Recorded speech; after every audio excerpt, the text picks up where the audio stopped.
In today's video, I'm going to teach you how to add a license on GitHub.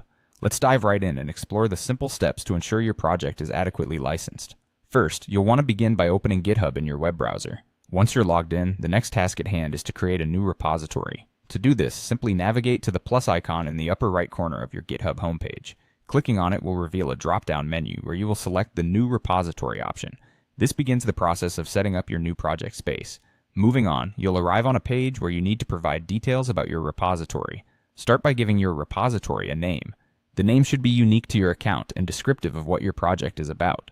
After naming your repository, you'll want to add a brief description, which helps others understand the purpose of your project. Additionally, decide if you want your repository to be public or private, keeping in mind that public repositories are accessible to anyone on the internet, while private ones give you control over who can see or contribute to your project.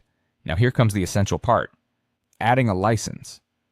Just below where you fill out your repository details, you'll notice an option that says Add a License. This is crucial for open source projects as it defines how others can use, modify, and distribute your code. Take your time to think about which license best suits your project's intentions and guidelines.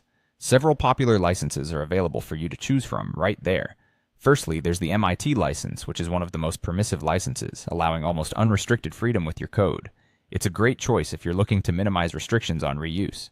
Next up, the Apache License 2.0, which also offers substantial freedom but requires that any modifications are noted. It's well suited for protecting your project's trademarks. Additionally, we have the GNU GPL v3, designed to ensure freedom for software users, and once code is modified, it has to remain open source.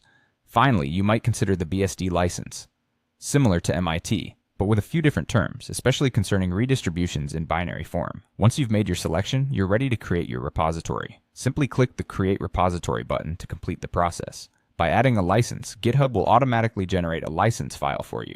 This file will be a part of your project's root file structure, ensuring that it is easily accessible to anyone visiting your repository. And that's it. With these steps, you've successfully added a license to your GitHub repository, providing essential legal protections and sharing terms for your project's code.